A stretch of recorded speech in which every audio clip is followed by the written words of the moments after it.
What up, y'all? What up, y'all? What up, y'all? Good afternoon. So, here's the thing. We're going to talk a little bit. I got a little bit of time today.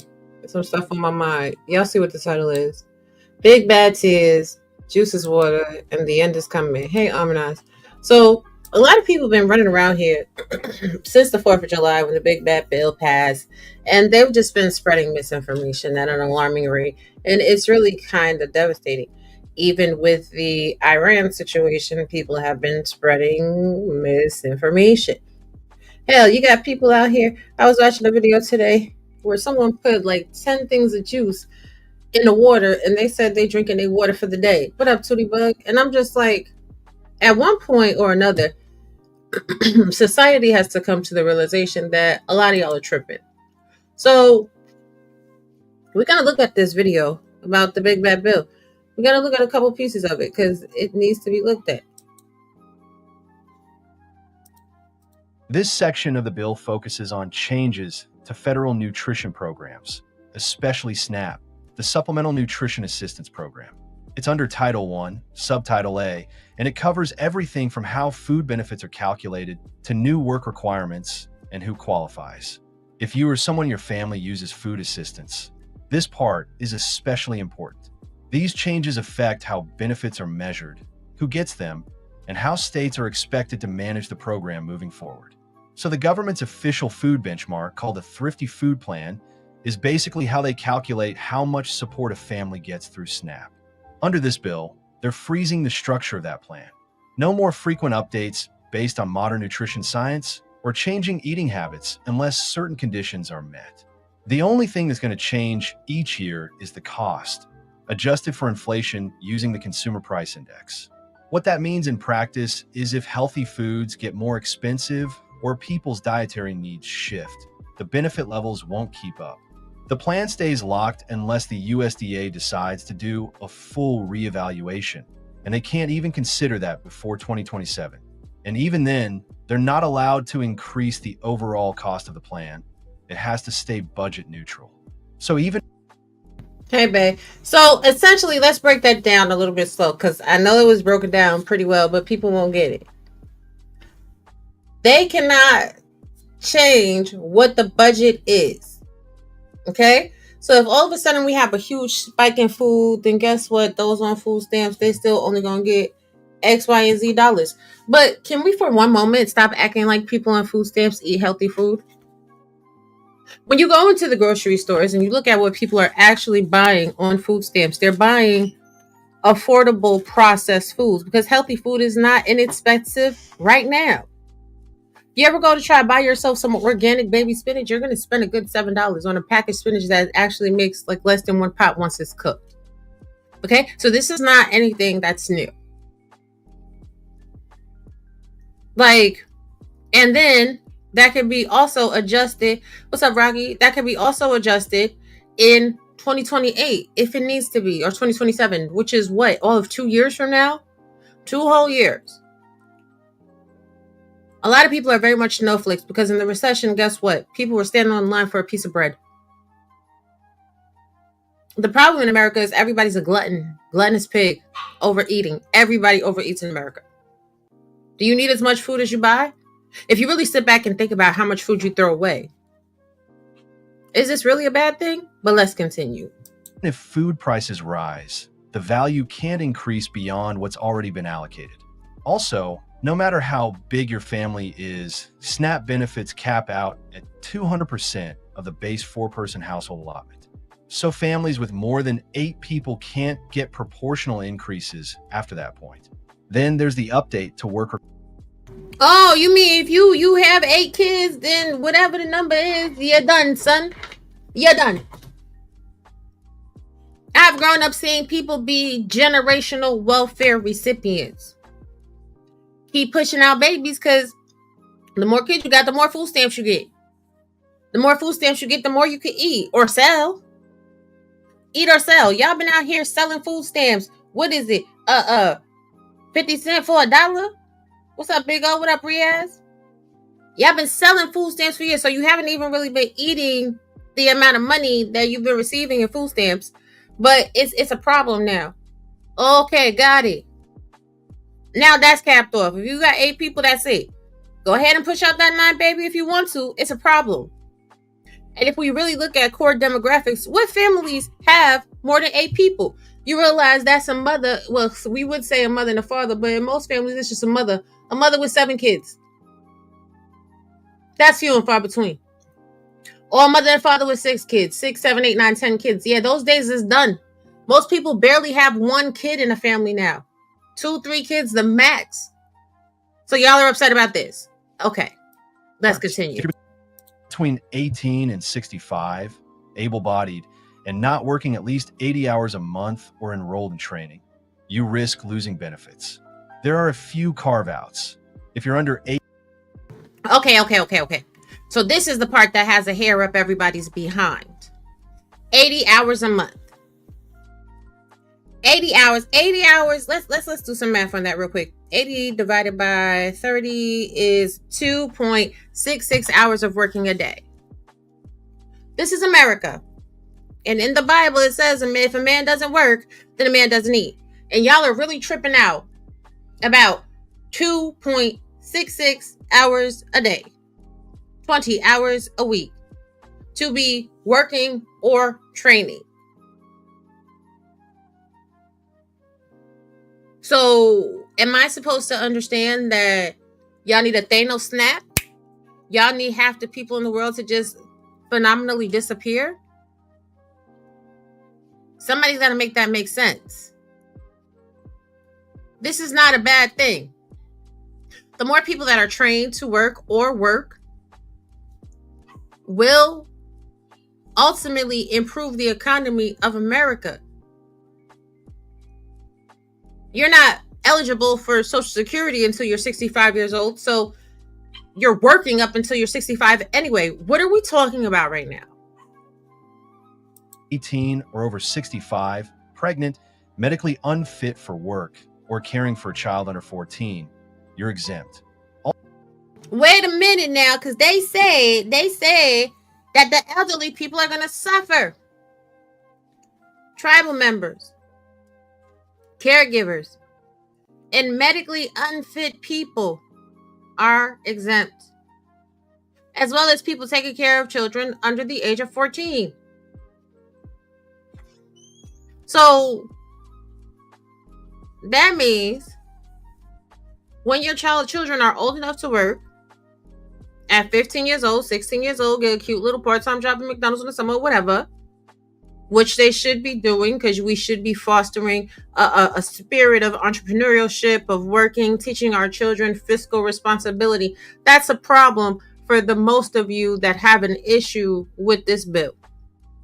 If you're a caregiver to someone that is medically unfit, if you are medically unfit, this is the wording in the bill. Now, I saw somebody in my husband's chat say that they read the bill, but clearly you did not read the bill, or maybe your comprehension skills are entirely too low.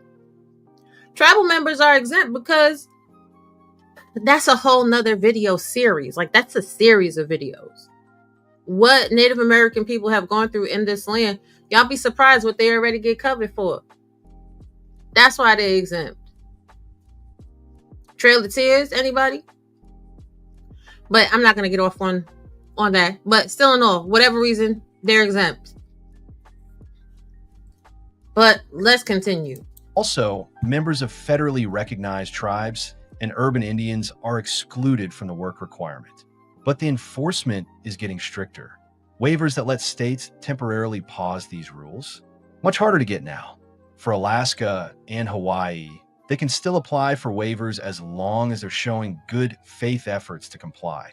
But those waivers expire by the end of 2028, and the states have to submit quarterly reports to show they're making progress.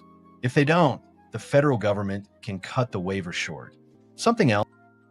And here's the thing. Most people know there has been welfare to work programs for the past 20 to 30 years. Where y'all been?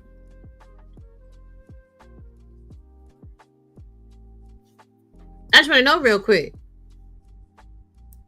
Most U.S. laws don't apply to tribal lands. That part. Shh. And black people what? It's black people that got the most problem with this. So do black people just not want to work? Do black people just not want to train? Do black people not want to increase their mind? Or do black people want to live in poverty forever? I'll wait because I'm black and I don't. But the black people that I see complaining about this, talking crap on this bill and saying the things that are not in this bill to be the truth, these are people that what? You want your whole entire tribe, you want your group of people to live and rest and exist in poverty. You want there to be no push. You want there to be no demand, no ambition. But give us reparations. Yeah, I get it. Slavery was messed up. A lot of people worked a lot of time for free. But guess what? In this generation, we did not. And one could argue the point that reparations have been given over the past several hundred years based on not even 100 years yet. Not even 100 years, and I'm going to be honest. The past 90 years, reparations have been given out by social services. One could argue that. But let's continue. Else that's changing is how utility costs factor into SNAP calculations. Right now, households receiving energy assistance can qualify for a higher deduction when determining how much food aid they receive. That helps lower their countable income. But this bill restricts that. Only households that include an elderly or disabled member can continue using the standard utility allowance. All other households lose that benefit, and internet expenses are no longer counted at all. Even though people use internet access for job searches, remote work, school, and accessing benefit portals, the bill now says those monthly service fees can't be used as part of the shelter cost deduction. So SNAP benefits won't reflect. And should they have ever been? If you're not elderly or disabled and you have bills to pay, you have bills to pay. Because as an African-American woman that has never been on any type of social services in my adult life, do you know how many times I had my back against the wall? And I went to social services to try to get some help and I didn't qualify. I didn't cry about it. I just went out there and grind harder and did what it is I needed to do so that me and mine could survive. What are we talking about? Because you smoke dope? Because you've pushed out a farm of kids? Automatically that means that somebody else should take care of you? No. Nobody should be having children that they can't see a way to take care of. Everybody will fall on hard times, but the backup plan, the plan B, should not automatically be the federal government. It shouldn't be. Yes, a farm, I said it. A farm. Hey, Dr. Steele, people be out here having whole farms, smoking crack, doing the most, selling their box and everything else, shooting up and everything else, go right to social services, and social services has been like, oh my God, we feel so bad for you here, taking these benefits. And not just black people. It's been white people too. It's been Spanish people too. You go down to the WIC office and what you're going to see predominantly at the WIC office is a bunch of Mexican Americans or Mexican immigrants getting all the WIC. You go down to the Department of Human Services, you're going to see a lot of white people getting all the cash assistance, getting all the food stamps, getting a higher amount of money than people of color. And they're not even out here crying and complaining about this shit. It's the black people. Y'all got to do better. Let's continue. That very real modern expense. Now here's something that could affect states more directly. There's a new cost-sharing rule tied to how accurately states manage their SNAP payments. If a state has a low error rate, under 6%, they keep full federal support. But if the error rate climbs above 10%, they'll lose 15% of their federal funding for those payments. And if there's some... Is that what you're mad about? That these offices are now held to accountability?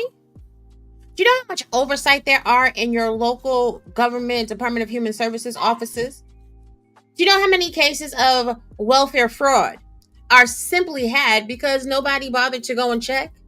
Nobody double checked the documentation of the monies that they were handing out?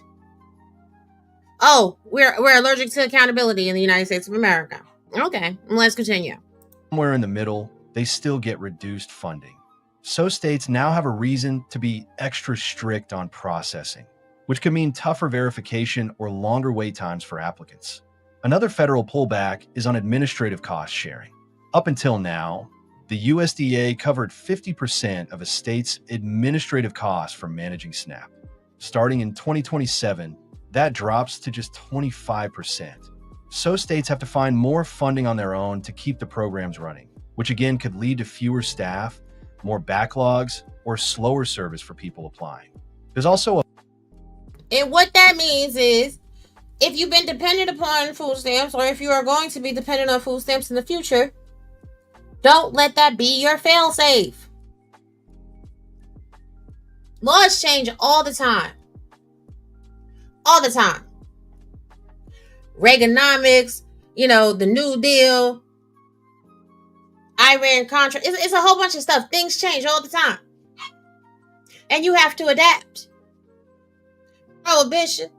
At one point in the United States of America, you could not have alcohol. It was against the law.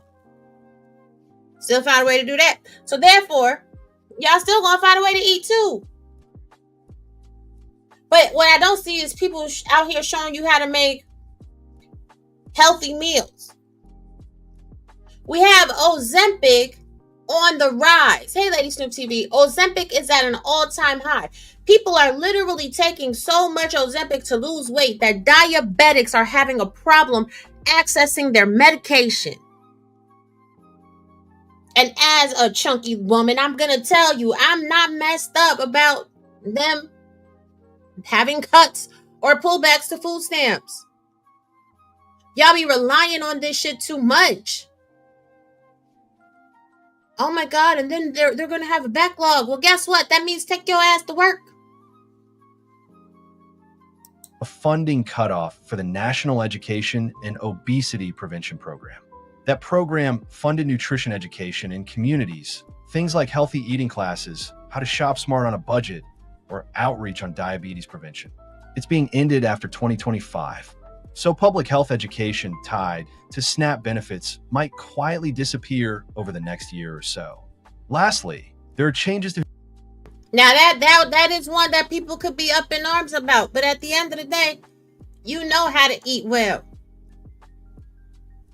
How you eat well is stop eating processed food. Stop eating snacks. Stop eating ho-hos. Stop eating honey buns. Stop eating all the big bag stuff that you see that comes across your TikTok link or your YouTube Reels or your Instagram feed. Stop eating pickles that are coated in sugar and chips and juice and preservatives. Stop, you know what I'm saying? Stop going to Walmart and buying Pop-Tarts and ice cream. Don't go to every restaurant and try every food. Don't eat everybody's,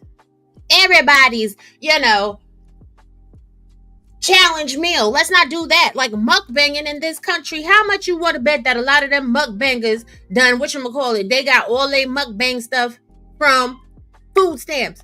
Because I believe they did. Ain't no way somebody can afford to buy lobster tails and king crab legs every day. They've been lying to you, playing in your face. Get y'all asses off of TikTok. But anyway, let's continue. Who qualifies for SNAP based on immigration status. From now on, only U.S. citizens, lawful permanent residents, certain Cuban and Haitian entrants, or those lawfully residing under a compact of free association agreement can receive SNAP benefits. Everyone else, including many legal non-citizens with temporary or uncertain status, will no longer qualify. And even though someone might be ineligible themselves, their income still counts against the household when calculating benefits. So for mixed status families, that can result in lower support. Even if only one member is technically ineligible, all these changes add up to a much tighter system, less flexibility, more restrictions, and higher pressure on both states and individuals to meet the rules or risk losing access. This section of... And that's really it. You either going to meet the rules or you're going to lose the access.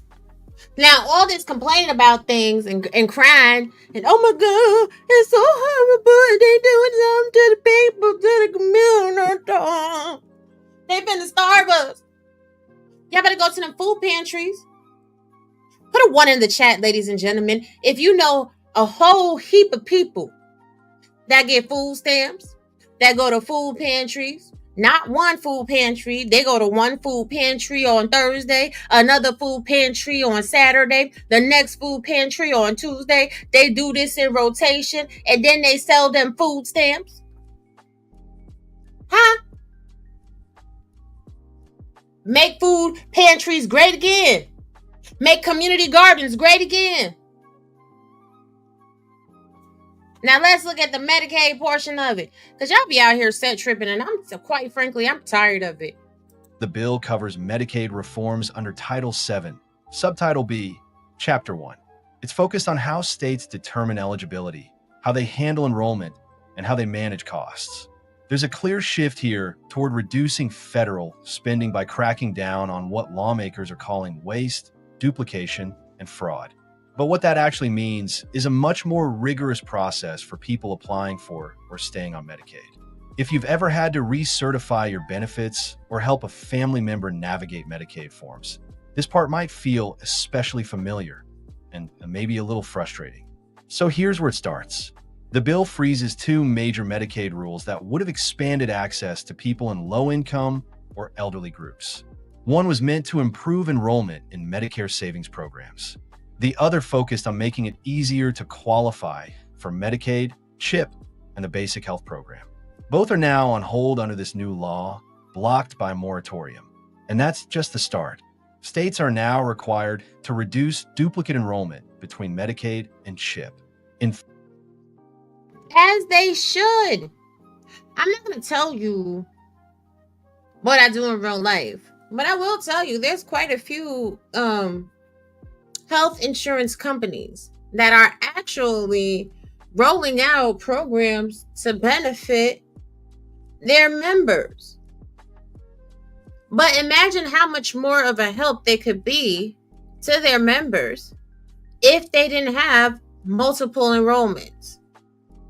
I've seen people have their applications denied because they didn't know what they were doing with the application and they filled it out 2 or 3 times. So now they have 2 or 3 different numbers, which means 2 or 3 different people can use those 2 or 3 different numbers in order to get health care. You have people that have passed away that are still getting Social Security checks and Social Security health benefits. Every little bit helps, and every little bit can go to somebody else's grandmama that's still alive that needs some. So y'all mad that after, Doge looked and seen how many people were still enrolled that weren't living, that they're like, we got to make some red tape about this. We got to make sure we actually have birth certificates. We got to make sure we actually have hospital records when we're talking about CHIP, which is for the children. We got to make sure that, these people actually qualify for Medicaid, because a lot of people lie. A lot of people lie because they can't pay for the insurance that the Affordable Care Act made mandatory. Nobody was up in arms about the Affordable Care Act. Before the Affordable Care Act, you had the ability to make your own personal decision if you wanted to have medical insurance or not. After Affordable Care Act, you had no choice.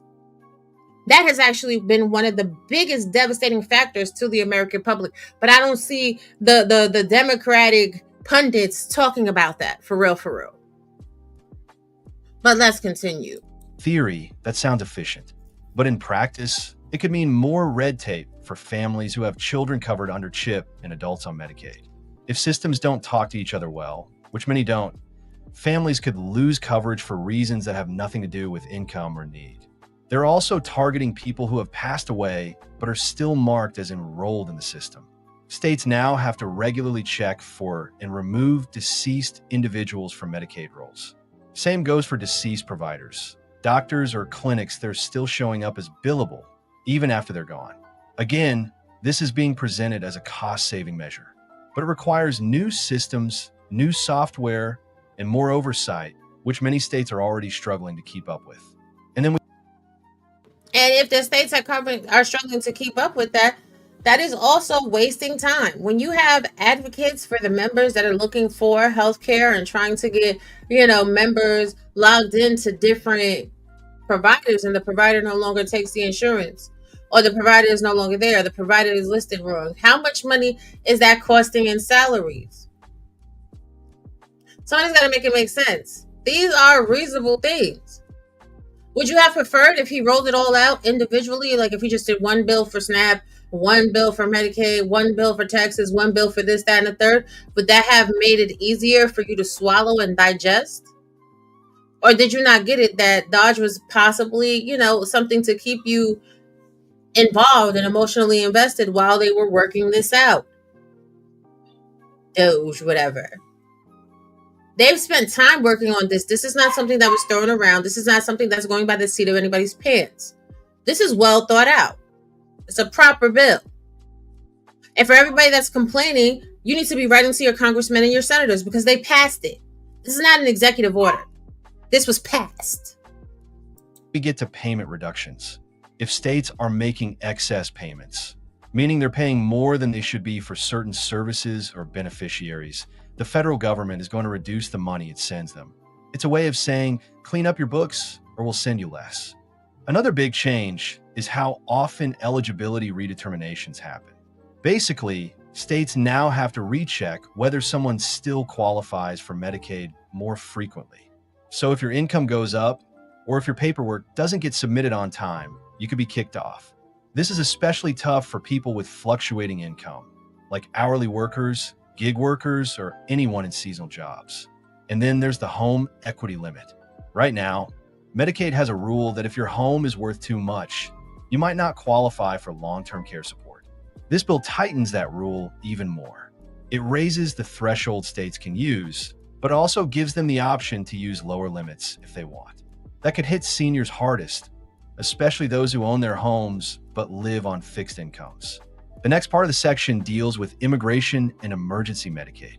But here's the thing. These things have always been into play. I have a family member that has a very nice house in upstate New York. House was worth $350,000.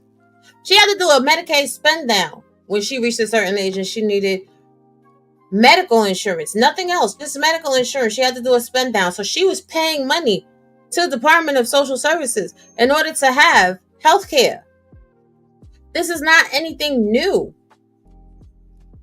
And I'm sorry to all the people that, rely on the deletions of children.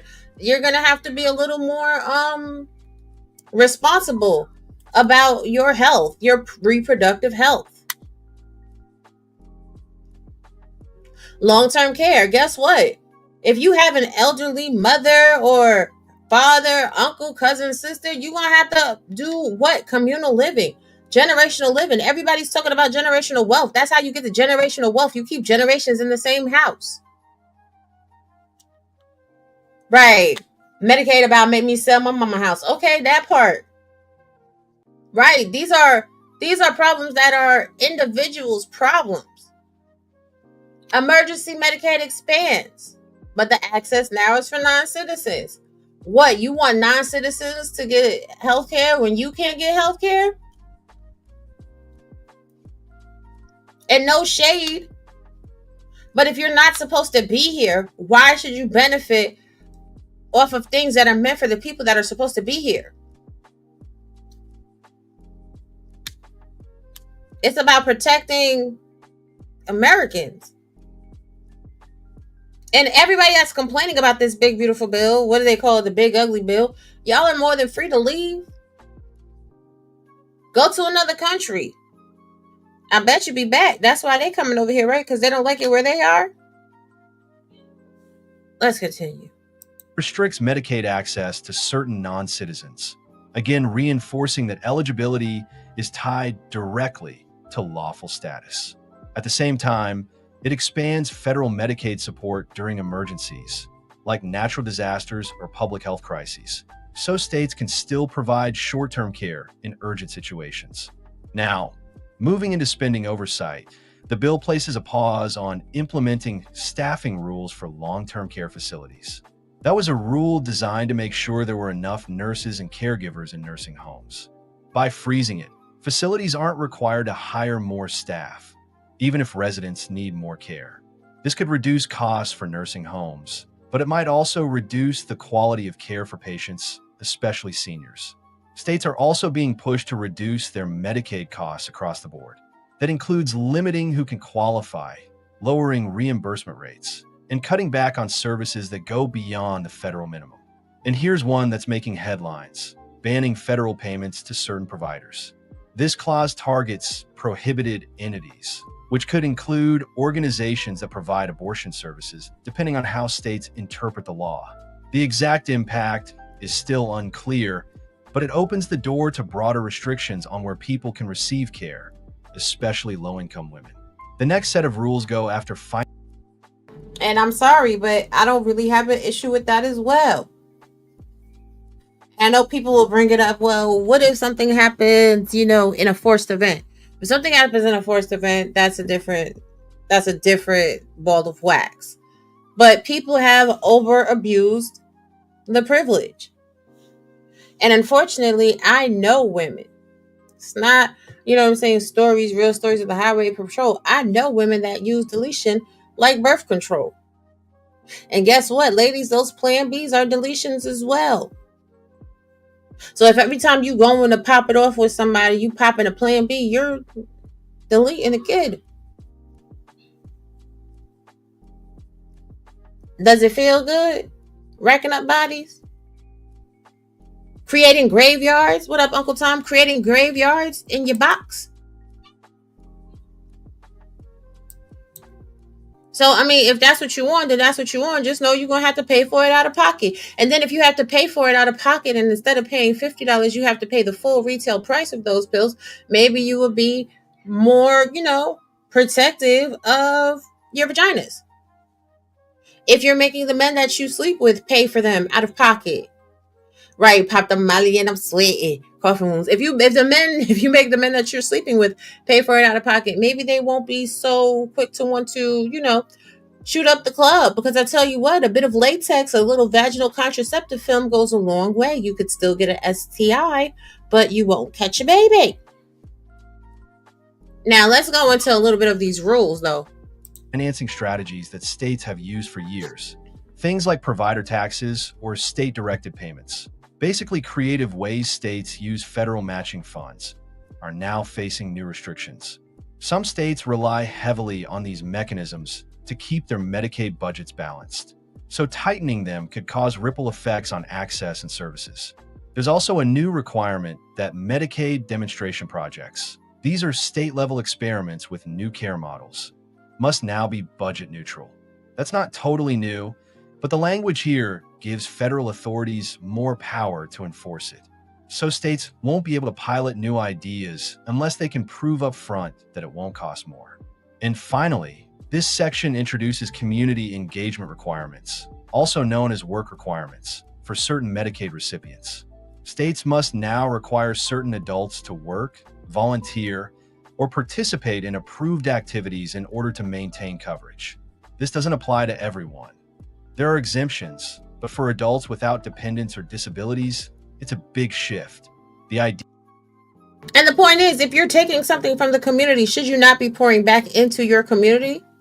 Now, when we're talking about co-pays and premiums increasing, I'm going to tell you something. Doctors receiving Medicare and Medicaid are not actually getting paid what the service actually costs. I can tell you that I saw a provider's bill, and the provider's bill was for $443,211.85. And you know what they got paid from the government or from the insurance because they were a Medicaid provider? $1,875.38.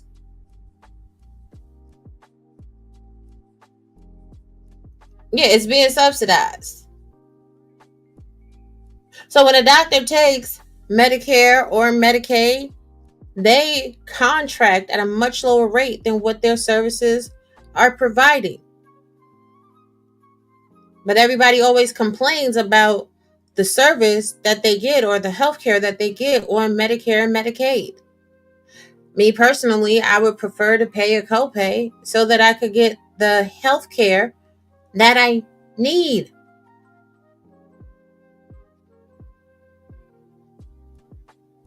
Even Tricare. Facts. What up, Omni? They should let me work 80 hours instead of selling this house. Facts. Man, listen, it's crazy because Me and the husband this weekend, we were watching the Trainwreck series on Woodstock. And it's crazy because when they look back at Woodstock 69, it was such a communal experience, right? And everybody was there as one, like putting food together, just taking care of everybody. Come on, let's work together. But when they had Woodstock 99, 30 years later, it was Anarchy 99. It was filth and debauchery and fires. That is a loud commentary on American society. And that was just a 30-year span. In the span of 30 years, we have forgotten about each other and we have become individuals that are cannibalizing materialism and in overdrive, working for our personal goals. But that's not being a patriot, and that's not being a countryman. And we wonder why the country is going to the wayside. Why violent crimes, it was absolute anarchy. Why violent crimes are on the rise. Yes, I'm the church. I posted about the new tax deductions on overtime and people were upset about the bill. We're going to get there. Hey, YouTube Unfolded. We're not thinking about each other. Every other country is thinking about each other and every other country is growing. Y'all not even noticing how we are falling behind on a lot of levels.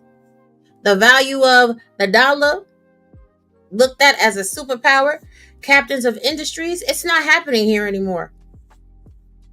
Maybe because we stopped caring about each other. But let's continue. Is that people should contribute if they can.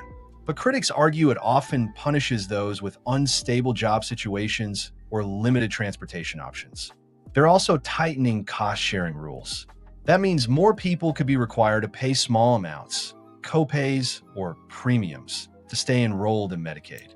It's not a huge dollar amount per person, but for people living paycheck to paycheck, it could be just enough to push them off the program. So overall, this section is all about stricter oversight, tighter eligibility, and more pressure on states to cut costs. Supporters say it'll make Medicaid more efficient and accountable. But for people trying to navigate the system, especially those with limited income or shifting circumstances, these changes could make it harder. So there are people in that have a pushback against this bill that feel like we're finally caring about each other right now. Meanwhile, we don't. Meanwhile, the reality is the pandemic globally added tens of millions of dollars, of trillions of dollars to everybody's gross national product. But there are other countries that are doing better than America, which is why America is in a chokehold, which is why now we're pushing for tariffs on other places. It was no need to push for tariffs when we was doing the best. When we was doing the best, we was giving out access like candy. So if you have a limited vantage point and you've come here to just be obtuse, get out of my chat room. Moderators, remove them. Now, if you're here to have an actual conversation, I'm with it. But if you come in here being disrespectful, you'll be removed on site. Now let's continue. To stay covered, or even to get enrolled in the first place. This section comes from Title 7, subtitle Chapters 1 and 2 of the bill. It's all about taxes, specifically cutting them for the middle class, families with kids, and yes, seniors. There's been a lot of political talk about this being a tax relief plan for working Americans, and some of that's true. But when you actually read the details, you start to see where the benefits land and where they don't. There are some permanent cuts, some temporary boosts, and a few new ideas like removing taxes on tips and overtime pay. But there are also limits, trade-offs, and income thresholds that could quietly leave some folks out. So let's start with the basics. The standard deduction, which is the amount you can subtract from your income before taxes are calculated, is staying high. That's good news for most taxpayers. It's especially helpful for people who don't itemize their deductions, and that includes a lot of retirees.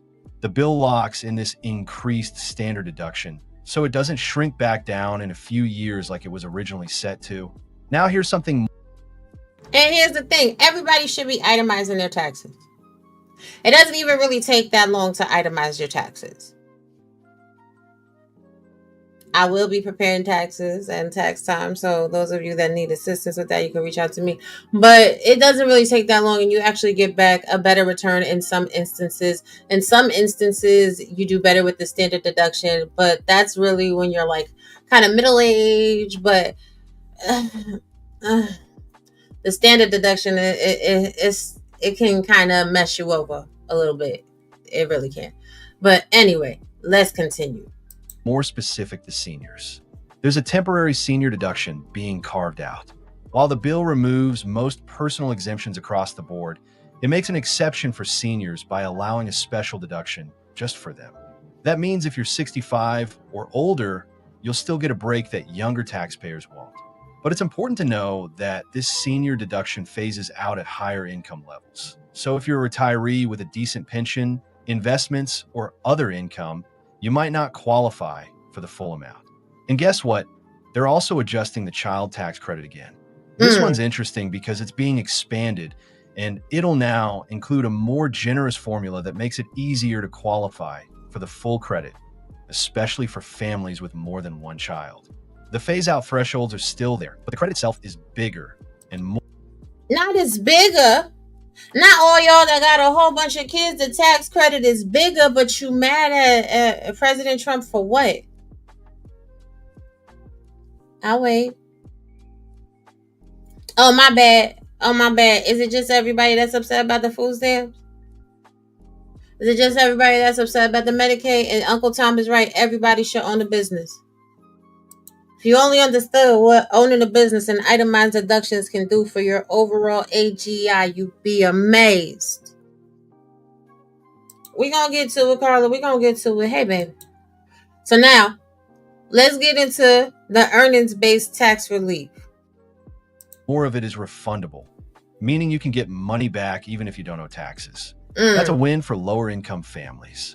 The qualified business... What? Not a win for lower-income families. I thought this was all meant to tarnish them. I thought this was all meant to just take them through the ringer. I thought it was just meant to rake the lower income and the impoverished over the coals. The only thing is now when you get that bigger deduction and the bigger tax return, instead of buying a TV or a vacation, buying some new clothes, you might have to allocate that money towards, I don't know, food, medical expenses. Save it. What's up, Andrew Taylor? Save it. Can I tell y'all what my pet peeve is? My pet peeve is when people get back their tax return and then they be like, oh, I'm going to take a vacation. What? Don't you have some car repairs to do? Don't you have some bills you want to pay up for the year? Don't you want to fill up your deep freezer so your family not hungry? Don't you want to get some toilet paper? Don't nobody want to have the pandemic happen again. Everybody scrambling for toilet paper because we know y'all know how to simply take soap and water and a wash rag and wash your butt. But I'm be quiet. Let's continue. This income deduction is also being extended. This one's mostly for small business owners, freelancers, and people with side income. If you run a small LLC, work as an independent contractor, or have rental income, you may have already been using this deduction. Under the bill, it sticks around with some tweaks to the income caps and limits. And now for something a little newer, no tax on tips. If you earn money in tips, like restaurant workers, hairstylists, valet drivers, this part's going to stand out. The bill proposes eliminating income taxes on tipped wages. Sounds simple, but it's actually a pretty big shift in how the IRS handles reported income. This could increase take-home pay for millions of workers, especially in hospitality and service jobs. But of course, we'll have to see how the IRS plans to enforce it or prevent abuse. And that's a fact, because let me tell you something. If I'm just honest, I know a lot of people that get tips, unless they get them tips on them credit cards. If they get cash tips, I'm telling you right now, they'll report them. They'll report them because they don't want to be taxed like that. So they never really have a true estimation of their earnings, which means their Social Security earnings over time are off and thrown and everything else. But overtime, like, how many of y'all be working overtime? You see your check when you haven't worked overtime. You be like, oh, all right, it's good. I like it. You work a little overtime. You be like, what the hell? You bring home less money when you work overtime because you get shifted into a higher tax bracket. Now, maybe not so much. Your auto loan interest is going to be a deductible. How many of y'all got auto loans? How many of y'all paying $400 and $500 and $700 a month for your car? But really and truly, like, maybe 70% of that is the interest. Not that's a deductible. Deductibles. Oh shit, deductibles. But y'all hate the bill. I'm sorry, y'all not owning cars, right? Y'all just taking the bus. I get it. Let's continue. Right next to that is another headline piece: no tax on overtime. If you're an hourly worker who puts in more than 40 hours, the extra money you earn for that overtime wouldn't be taxed under this bill. That's designed to reward hard work and incentivize people to take extra shifts. The catch is there may be income caps that limit who gets this benefit. So if your regular wages plus your overtime push you above a certain threshold, you might not get the full break. And then there's this one: no tax on car loan interest. If you're financing a vehicle, the interest you pay on that loan could be tax deductible under this bill. That's a new idea meant to ease the burden of high auto loan rates. But again, there's fine print. You'll likely have to choose between this deduction and others, depending on how you file. And it probably won't apply to luxury vehicles. Another major piece is the creation of Trump accounts, which are being introduced as government-seeded savings or investment accounts for eligible individuals. The idea here is to encourage long-term savings, especially among young people and new parents. For a set period, qualifying families could get up to $1,000 seeded by the government into these accounts. That money could grow over time, similar to a Roth IRA or education savings account, but it would come with restrictions on how and when it could be used. Supporters say this is about building wealth from the bottom up. Critics argue that a one-time $1,000 contribution doesn't go far, especially for families struggling to make rent or cover groceries. And this is the problem with the mindset of people in America. $1,000 is a dope kickoff. All the money that you spend in Starbucks, I'll just put myself on the gauntlet, on the chopping block for a minute. There have been weeks where I spend like $10, $12 a day in Starbucks. I used to. I stopped that shit. I did. I started saving that money. You put $10 away every single day that you was going to spend on Starbucks, that you was going to spend on out food, $20 you was going to spend on lunch. You know how much that is? Hell, $10 a day in 30 days is $300. $20 a day is $600. With interest, it turns into a thing. What are we talking about right now? What it's looking like to me is that this bill is set to strengthen the middle class. And if we're being honest, and if we're looking at this from an economic standpoint, there's a wide range and gap between the wealthy and the poor. The middle class has become obsolete, and this is trying to rebuild the middle class. Middle class families don't qualify for anything. Trust me, I know. We don't qualify for a bottle of water. Barely qualify for anything during the whole pandemic. I don't think it's as a replacement to Social Security, but it's so that people can be having livable wages. But let's continue. And while it's being framed as a benefit for the middle class, the income phase-outs and limits could keep lower-income households from getting the full advantage. And something a lot of folks miss: many of the big deductions that used to exist before 2017 are still not coming back. Things like miscellaneous itemized deductions or the full state and local tax deduction are still limited. That means if you live a high-tax state like California, New York, or New Jersey, you might not see a huge tax cut when all is said and done. And here's the thing. That is also low-key meant to incentivize you. If you, right, and that bottle of water you drinking is liquid plastic, that's true. I drink out of glass bottles, Andrew, but that's a whole other thing. Because the water comes from a plastic bottle, so either way it goes. But, as you are sitting here, and you're seeing that you're not getting certain benefits through tax times, which you really shouldn't get. I mean, If you have a lower income and you are now eligible for SNAP and you're eligible for certain things with insurance or whatever else, why should you get a $10,000 check at tax return time? When someone that is middle class is not getting back anything but, what did Choco Kitty say? She got back $200. My refund was like $200 and still an improvement over last year. There's families that bust their ass every day. They go to work every day. They paying every day, getting taxed heavily in their paychecks, getting taxed heavily on all the things they have in their house, but not getting no type of tax return. That money needs to shift where it needs to go. If you're getting free money all year long, let that hold you if that's all you want.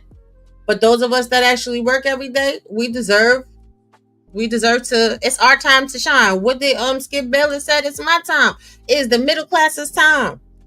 And don't touch your 401k till you retire. Leave it alone. Also a cap on how much value you can get from itemized deductions overall. So even if you're donating to charity, paying mortgage interest, or dealing with large medical bills, your deductions might be limited based on your income level. A few other updates tucked in here. The bill keeps the ABLE account benefits, which help people with disabilities save money without losing access to federal aid. It extends the ability to roll over from a 529 college savings plan into an ABLE account too. That's a helpful bridge for families who save for college, but later realize the funds would be better used for disability-related expenses. And there's a continuation of the policy that allows student loans discharged due to death or disability to be excluded from taxable income. This was originally passed during COVID relief efforts, and now it's being made permanent. So yeah, there's a lot packed into this section. On paper, it's a big tax cut for working families, seniors, and small businesses. But the structure favors people who already have some financial stability. If your income is too low, you might not benefit from deductions because you don't owe enough taxes to begin with. If your income is too high, you might phase out of eligibility. And that middle ground, that's where the bill is really aiming. People who work full-time earn enough to owe taxes, but not so much that they lose the credits. Seniors who still file returns, but don't have large retirement incomes. Families with multiple kids and 2 earners. For those groups, this could offer real relief. For everyone else, it may feel like a mixed bag. This section is part of Title VII, Chapter 2, and Chapter 4. It expands on some of the tax changes we talked about earlier, but with a specific focus on families, children, and savings.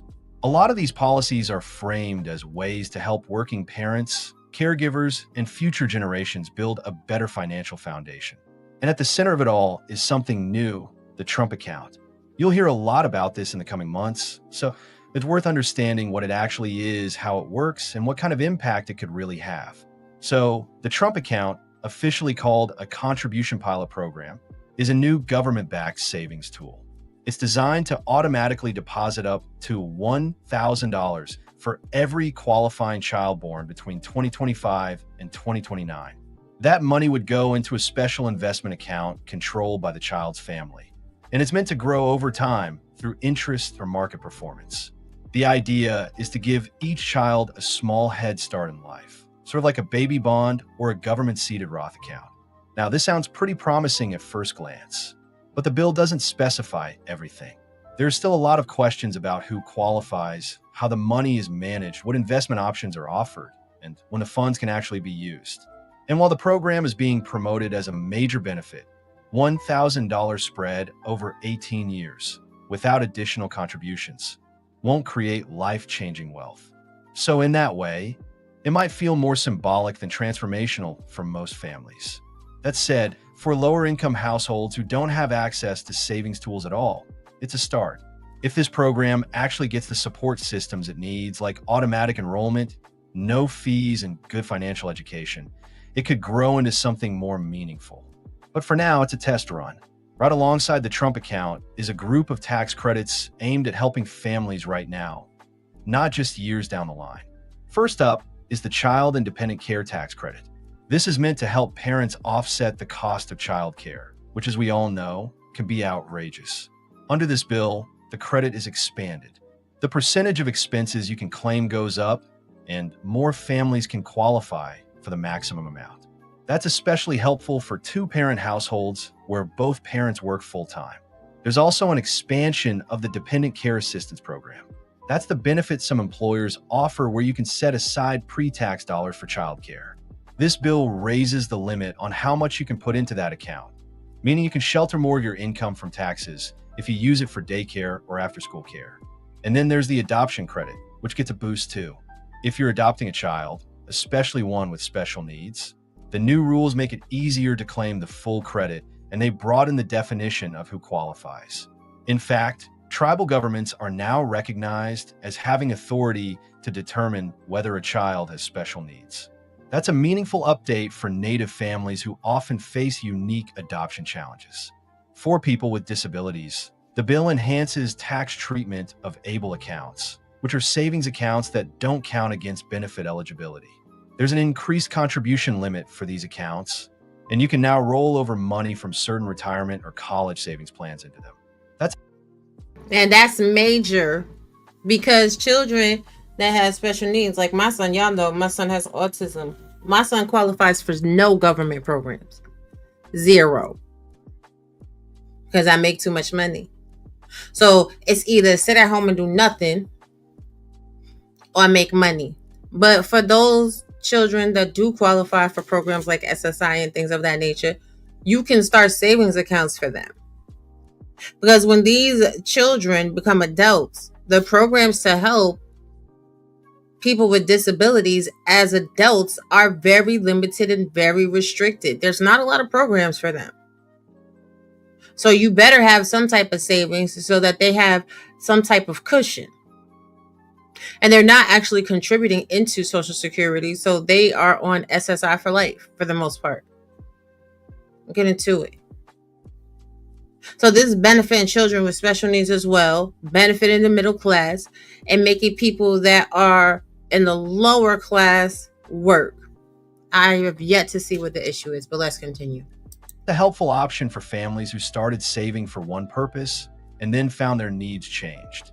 What's more, the employer-provided childcare tax credit is also expanded. This means if your job helps pay for your child's care, either through on-site programs or by subsidizing outside providers, your employer could get a bigger credit for offering that support. And ideally, that could encourage more companies to provide family-friendly benefits. And if you're a student or helping someone pay off student loans, the bill includes a small but noteworthy provision. The exclusion for employer payments towards student loans is being kept and extended.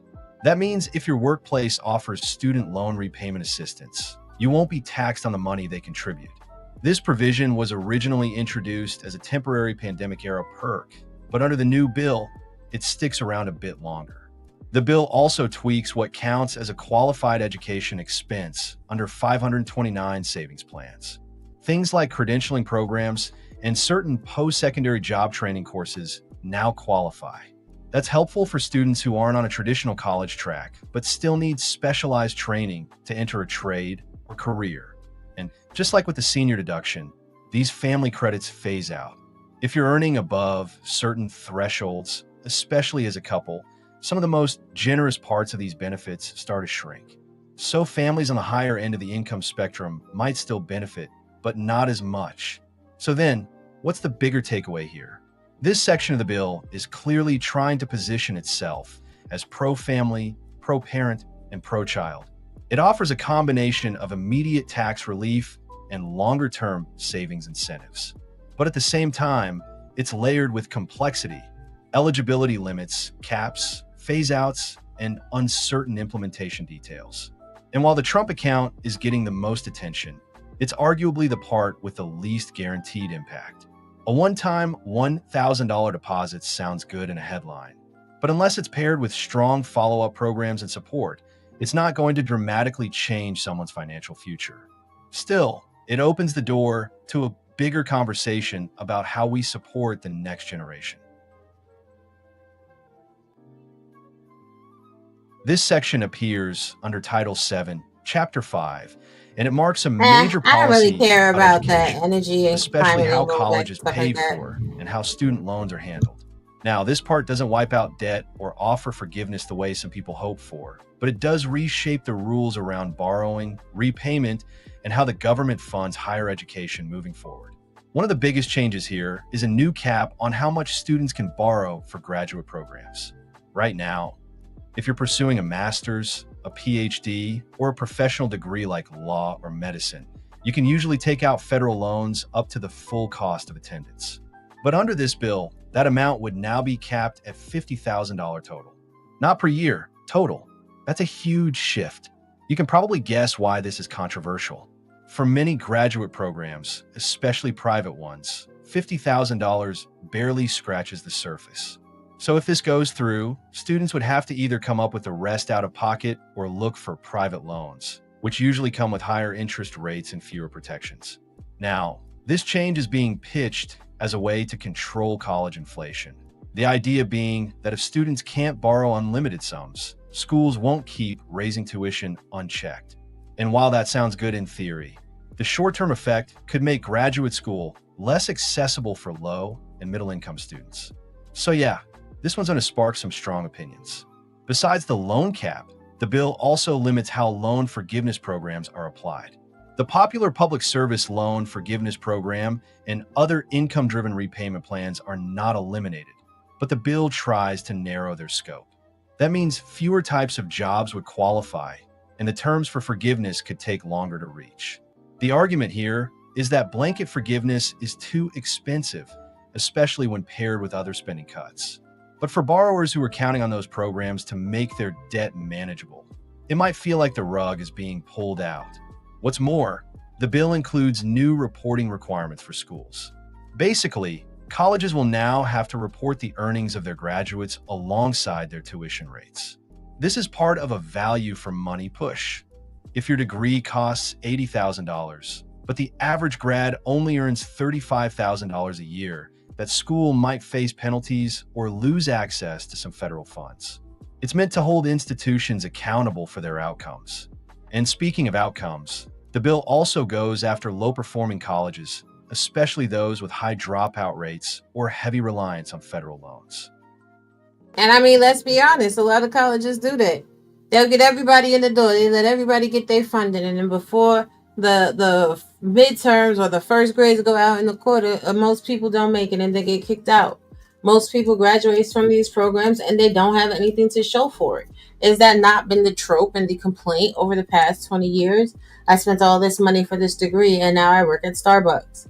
Like, this is a problem. So $50,000 might seem like a good cap, but if you're working and you're making money anyway and you're in your field and your job is subsidizing your education, that's not really a stretch.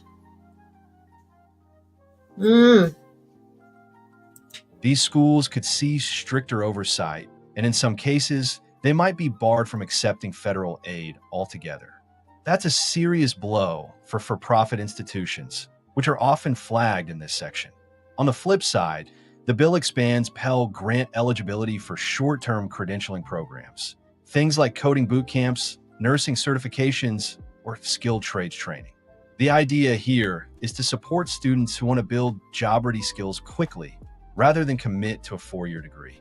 That's a pretty practical shift, and honestly, it reflects the way a lot of people are thinking about education right now. And if you're a student parent or caring for a dependent, there are a few updates here as well. Some of the changes we talked about earlier, like the dependent care tax credits, work alongside student benefits, especially if you're juggling family and school. It's not a full financial solution, but it helps lighten the load in some cases. Another subtle change? The bill adds more oversight for student loan servicers, the companies that collect payments and handle customer service for federal loans. They'll be required to meet stricter performance benchmarks, and there are new rules about how they report information and handle errors. This is good news for borrowers who've had frustrating experiences with poor communication or incorrect billing. And just a quick note, employers who help pay off student loans can still offer tax-free contributions under this bill. That's an extension of a pandemic-era benefit, and it sticks around for now. If your workplace offers it, definitely take advantage. So what does all of this mean in plain terms? Basically, we're seeing a shift from open access to tighter control. The bill aims to rein in college costs and limit government exposure to big loan balances. It does that by capping borrowing, tightening forgiveness, and scrutinizing how much value a degree actually provides. But it also raises real concerns about equity. If you limit loans without addressing tuition inflation directly, you risk pushing people out of graduate programs or into more expensive private debt. The changes to Pell Grants and short-term programs are a step toward modernizing education funding, but they don't entirely balance out the restrictions elsewhere. And the oversight piece, the school performance metrics, and loan servicer accountability, those could end up being the most impactful in the long run. They shift some of the responsibility back to institutions and away from students, which might be overdue. Still, for borrowers, students, and families trying to plan ahead, the uncertainty is real. The rules of the game are changing, and a lot of the old assumptions, like borrowing what you need and paying it off over time, don't apply the same way anymore. Now, before we get into this immigration and border enforcement, there is an interesting question in the chat that Trump laid off people in the weather service and is still trying to get rid of FEMA. So somehow these floods that happened in Texas are Donald Trump's fault. If you believe it's Donald Trump's fault, then put a 1 in the chat. If you believe it's not his fault, put a 2. I'm going to give you my thoughts real quick before we get into this next segment. Here's how I feel about it. A lot of these systems are very antiquated, right? If you live in the South, you've driven through the South, you've driven around, as soon as it rains more than 2-3 inches, you have flooding. Right now, where I live in Arkansas, it rains a little too heavy. There are certain places, that's what you alluded to. But there are certain places right now in Arkansas where I live that it rains 2-3 inches. You can't drive because the road is flooded out. This is the South. In the South, there needs to be a lot of revamping to infrastructure. They need to build up the highways and the byways. Also, understand this is Tornado Alley. Right? It's a very complex conversation. It can't be the fault of one person. It's a lot of different layers that go together as to why these weather systems and the devastating after effects happen. It's not like there is glaring red flags. It's just like it kind of is what it is when you don't have the proper drainage systems and different things of that nature. But we got about a good 30 minutes left, and I want to get through these last 2 parts. So let's face it, we can do it. Let's do it. This section comes from Title IX and Title X of the bill, and it focuses on immigration, border security, and how the federal government plans to enforce and fund both. This part of the legislation is pretty detailed and honestly a bit loaded politically, but it outlines exactly where the administration wants to put its resources when it comes to immigration enforcement and processing. Right out of the gate, this section allocates new funding for the border wall. Yep, that same wall from the previous administration. The bill revives construction efforts, specifically stating that the Secretary of Homeland Security is required to resume building it. No delays, no legal loopholes. The money's already been appropriated, and the directive now is to use it. What's more, it limits the power of the Secretary to cancel or reprogram that funding. So even if a future administration wanted to stop the project, they couldn't just sign an executive order to halt it. This makes the wall funding a lot more locked in than it was before. And it's not just the wall. Border Patrol and IC receive big boosts in funding too. The bill greenlights money for hiring thousands of new agents, buying more surveillance tech, and expanding detention capacity. That means more officers on the ground and more facilities to hold people awaiting immigration decisions. Now here's where it starts to get more controversial. Asylum laws are changing too. The bill narrows the criteria for who can claim asylum, making it harder to qualify. For example, individuals must now meet a stricter credible fear standard and may be disqualified if they pass through another country without seeking asylum there first. That last part's known as a transit ban, and it's been debated in courts before. Now it's codified in the bill, and for those who do apply, The bill aims to fast-track asylum processing, which sounds good, but in practice it means less time for legal review. That's raising concerns among immigration advocates who worry that people might not have enough time to present their case before being deported. Besides asylum, the bill raises certain visa fees to fund enforcement. If you're applying for a work visa, green card, or adjustment of status, you might be paying more under these new rules. Those fee hikes are meant to help cover the cost of expanded enforcement, but they'll also hit applicants directly in the pocket. Another thing, catch and release policies are restricted here. The bill says that border agents can't just release migrants into the U.S. with a court date unless specific legal conditions are met. Instead, it pushes for either detention or expedited removal, depending on the case. This policy has been used before, but... And I'm going to tell you right now, I know quite a few Jamaicans, a couple Haitians, a sprinkle of Mexicans that done been caught and released. And then they be here forever in a year. They be getting arrested like 20, 30 times and they still be here. I know somebody that been here since 2008. They are not legal at all. Okay? They've been arrested several times because of the catch and release. I also know several people that have been detained in ICE facilities and they still there because they can't go back to their country. And it does cost money, to go through the naturalization process. But this is America. If you really want to be here, then you really going to be here. And if you don't want to be here, then, you ain't going to sneak to get here. And when we're looking at jobs, the loss of jobs, like a lot of jobs are lost to immigrants. So should we be upholding these businesses that are illegally taking jobs away from American citizens? Y'all let me know what y'all think about it. The new language makes it much harder to undo in the future. Oh, and here's something you might not expect. The bill also includes a pause on work authorization for certain asylum seekers. That means people who apply for asylum could have to wait longer before they're allowed to legally work in the U.S., even while their case is being processed. That delay puts financial pressure on applicants and may deter some from filing in the first place. On top of that, there's a rule that allows state attorneys general to sue if the federal government doesn't enforce immigration law the way it's written in this bill. That's a big shift. It gives states more legal standing to challenge federal policy, especially if they believe border enforcement is being too lenient. And for border states, there's a separate clause that allows deployment of National Guard troops in certain cases without needing federal approval. That kind of authority could be used to bolster state-run immigration crackdowns, especially in places like Texas or Arizona.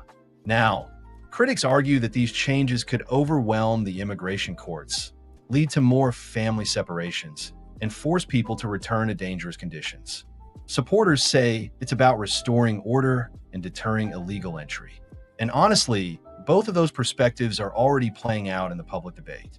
So if you or someone you know is going through an immigration process or considering one, this bill makes the path more expensive, more time-sensitive, and more restrictive overall. Legal immigration isn't banned, but the rules are tighter and the costs are higher. And for asylum seekers, the window to qualify has gotten a lot smaller. And one last note, this section doesn't include any sort of broader immigration reform. No new pathways to citizenship. No expanded work visa programs. No relief for dreamers or long-term undocumented residents. It's enforcement heavy, with very little attention on long-term fixes. I think that is a long-term fix, though. Because that was ultimately the solution, right? If you want to be here, go through the legal process to become a United States citizen. So I think it's kind of interesting that people just want people to be here because they choose to come to the party. Now, if you watch that Travis World or Astro World debacle, what happened with the 10 people that lost their lives there? You know what happened? A whole bunch of people crashed the gates. So it was a venue that was above capacity. And people were deleted because of asphyxiation and pressure from the crowd. Too much pressure busts pipes. Takes people's lives away. So when we're looking at resources, right? Too many people being here is a drain on the resources. So now there has to be cutbacks and tightening of the belts to make sure that everybody can have a sliver of ham. Y'all remember those old Looney Tunes cartoons where it would be, the caricature Sambo, they would be cutting down a piece of a bean and stuff like that. It'd be a little sliver. We're trying to make sure everybody has a sliver of bean because the party been open too long. What are you talking about? But let's look at this. This part of the bill doesn't always get much attention, but it matters a lot because this is where you find the fine print. The timelines, the phase-ins, the expiration dates, and the hidden legal mechanisms that shape how this bill actually plays out in the real world. Let's start with when things take effect. Most of the major tax changes, benefit limits, and policy shifts begin on January 1st, 2026. So you won't see everything change overnight, but the clock is already ticking. Some of the Medicaid cost-sharing changes won't fully kick in until 2027 or 2028, and a lot of the student loan changes are timed to affect the next academic cycle. That's important because it gives Congress time to adjust or quietly let things expire before the next election. Speaking of expiration, many provisions in this bill come with sunset clauses. That means they automatically end after 5 years unless Congress votes to extend them. Things like the senior tax bonus, the Trump account deposits, and even some of the healthcare changes are temporary on paper. That makes the bill look cheaper, but it also means nothing here is permanent unless it becomes politically popular enough to survive. Now here's where it gets more serious. What? No way. I know y'all ain't been running around here catching the attitude falling out for temporary changes.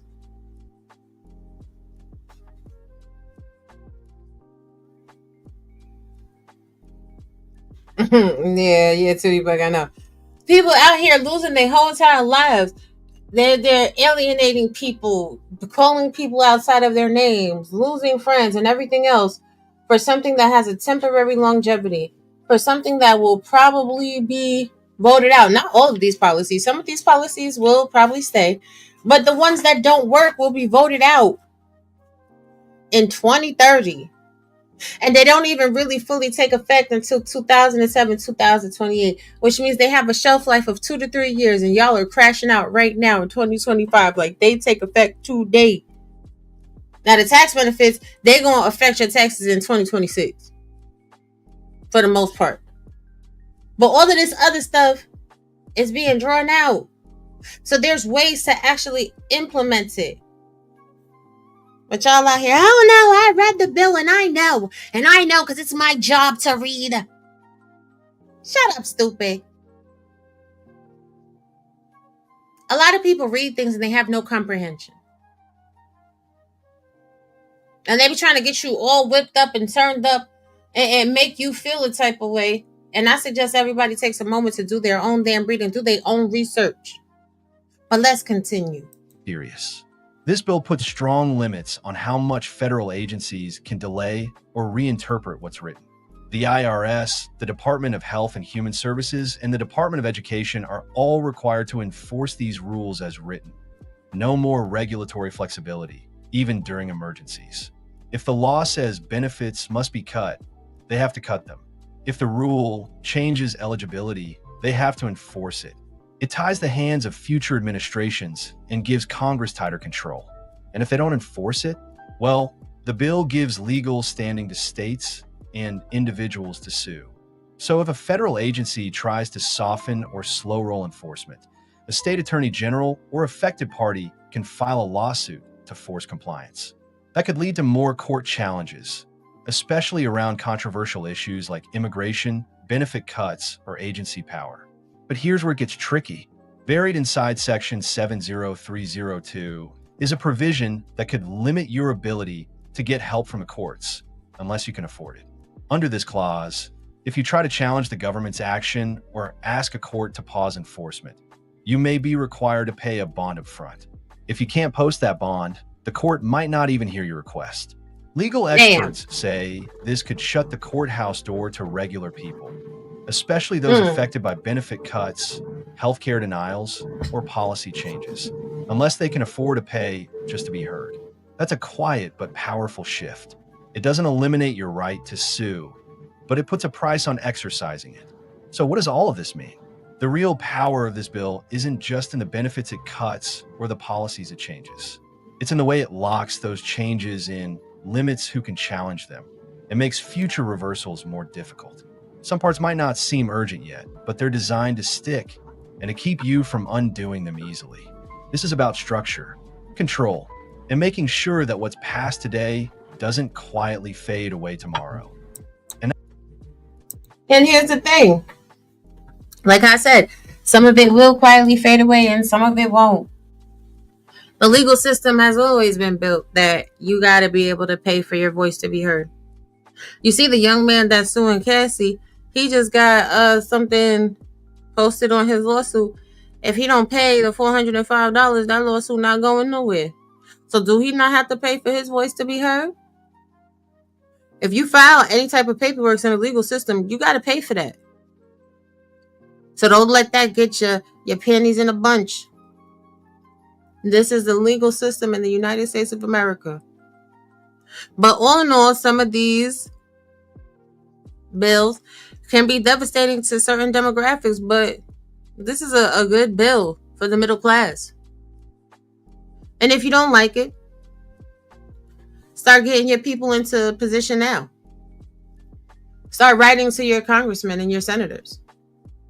Let them know what you don't like, that you haven't actually seen play out, but that you hate it to death. Do that. So that when it comes up, they can filibuster about it and not pass it. Or make you think they're not going to pass it. And then they'll have something major pop off and then they'll slip it back in on the back end anyway. But ultimately, stop letting other people tell you what they read or what they know and what they do, what they don't do. And take your time and do your own research. When it comes down to politics, a lot of people don't like Donald Trump. Who cares? He's still the president. Like it or not. Like it or not. Y'all better start looking into the history of these presidents that y'all loud and y'all big up. Because a lot of people didn't like Obama either. When you look at his executive orders, I see why. A lot of people did not like Biden. When you look at his executive orders, I see why. A lot of people did not like George Bush, George W. Bush, Bill Clinton, Ronald Reagan, Nixon. None of them.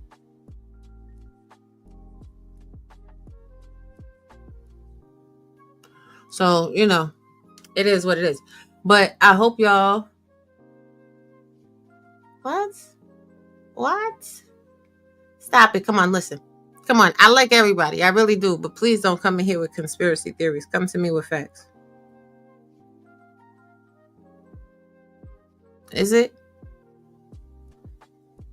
Have you been on the black web? Because, I could tell you about several security breaches that have happened in this past year alone, including with your Google accounts, including with your cell phones, including with your banks, where your Social Security and much more have been at risk. Come on now, let's be for real. Matter of fact, let me put y'all on game. I'm gonna drop this link in the chat for y'all. And you just have a little fun with that. Let's go to idx.us. Y'all go ahead and click that link. Maybe I'll put it in the description bar. Go put your information in there. See where your email shows up, your phone number, your this, your that, and whatever else. Like, all of these companies are having major data breaches. Period. Including with your medical insurance. I literally found out about IDX because somebody in my family was reached out by a company. I'm not going to tell you which one, but it was a medical company. Oh, your data was involved in a breach. So we're giving you 2 years of identity monitoring because your information is on the black web. Stop it. Living in America, having a cell phone, having a computer, having a wallet, having a credit card. Your information is at risk. That being said, I gotta go. I got things to do. I love y'all. Maybe I'll be back on later. Probably not. I'm chilling with the kids or whatever. But keep your notification bells on. I'll be popping up whenever. Take care. Peace. It's against my religion to tell y'all my business. Tell y'all my business. Tell y'all my business. It's against my religion to tell y'all my business. Right now, I'm going to mind my fucking business. It's against my religion to tell y'all my business. Tell y'all my business. Tell y'all my business. It's against my religion to tell y'all my business. Tell y'all my mind your business. 100K or more in my pocket. I need 20K by this week. I need 100K or more. You hear me? In cash. I need 20K by this week. You talk too much. Talk too much. You talk too much. Talk too much. You talk too much. Talk too much. You talk too much. I don't live here. I'm chilling. Thank you very much. Have a nice day. Clear the way. Clear the way. Clear the way. You hear me? It's against my religion to tell y'all my business. Tell y'all my business. Tell y'all my business. It's against my religion to tell y'all my business. Right now, I'm going to mind my fucking business. It's against my religion to tell y'all my business. Tell y'all my business. Tell y'all my business. It's against my religion to tell y'all my business. Tell y'all my mind your business. I need 100K or more in my pocket. I need 20K by this week. I need 100K or more. You hear me? In cash. I need 20K by this week. You talk too much. Talk too much. You talk too much. Talk too much. You talk too much. Talk too much. You talk too much. I don't live here. I'm chilling. Sway, this my shit. Sway, the remix god. Please come here. Come.